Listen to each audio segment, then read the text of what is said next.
김승룡님 축하드립니다. The Baeksang Arts Awards are basically the Korean Oscars, and most years, they get it right. But 2026 had some choices that I genuinely cannot explain, because some of the best performances of the entire year weren't even in the room, not nominated, not shortlisted. Let's talk about it. Park Shin-hye, Undercover Miss Hong. 잠깐만요.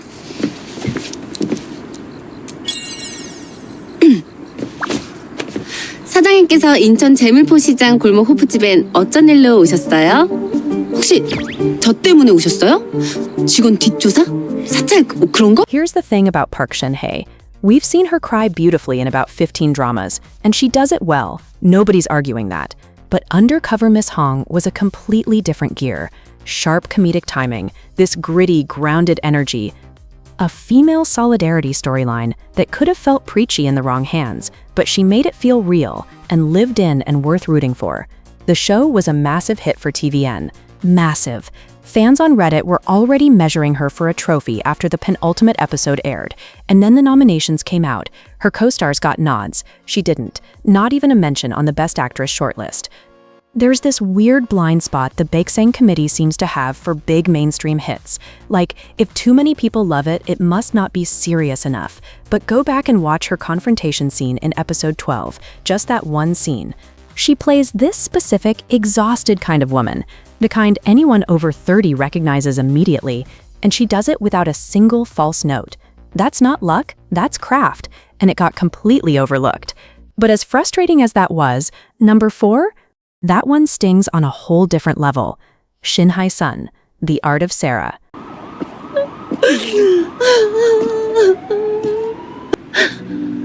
나 알아요?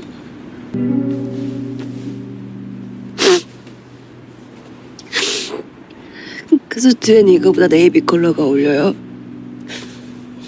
Okay, so this one is slightly different, because Shin-hye-sun was nominated. She made the shortlist, she got there, and somehow that almost makes it worse, because she walked away empty-handed, and the performance she gave in The Art of Sarah was, I would argue, the soul of the entire 2026 drama season.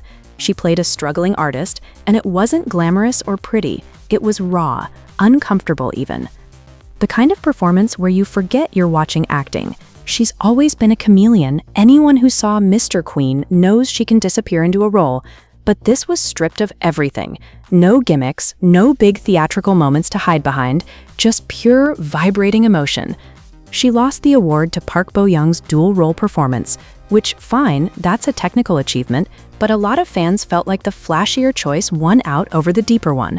And here's the detail that stays with me. The cinematography actually shifted when Hye-sun was on screen.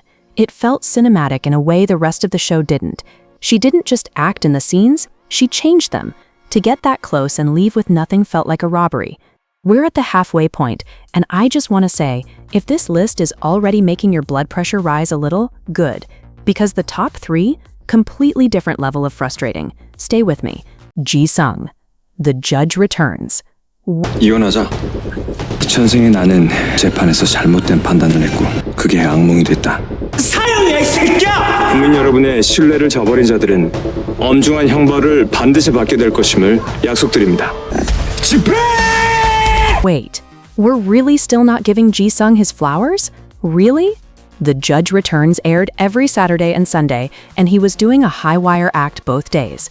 He has this ability, and I don't know how he does it, to make a character who is objectively kind of a jerk feel like the only person worth watching. You're rooting for him even when you probably shouldn't be. He was nominated, yes, but losing Best Actor felt like the committee looked at his name and went, oh, it's Ji-sung, he'll be fine. But here's the thing. Will he, though? Because that level of theatrical magnetic intensity in a broadcast drama doesn't just happen. Without him, The Judge Returns could have easily collapsed into a generic legal procedural.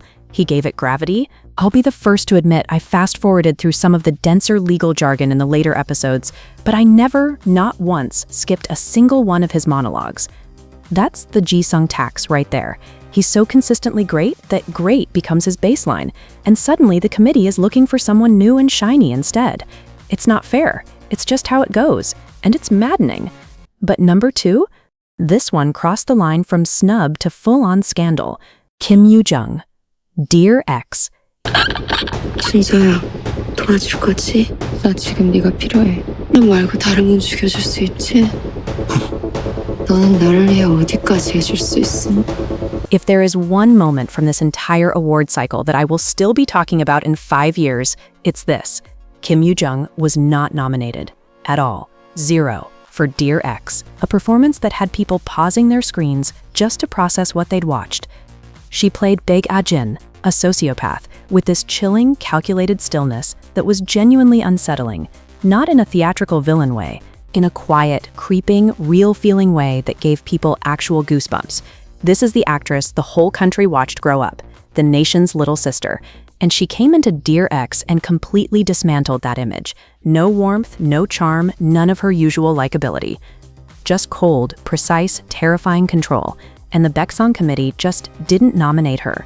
The fan reaction was livid, and rightly so. The industry whisper is that there's still a bias against shorter domestic streaming originals, but that feels like such a weak excuse for ignoring one of the most talked about performances of the 2025-2026 season. Some people think this will go down as one of the most legendary snubs in the awards history. I'm one of those people. And then we get to number 1, the one that honestly broke the internet a little. Chang-wook, The Manipulated. 목적이 뭐예요? 그냥 궁금해서요?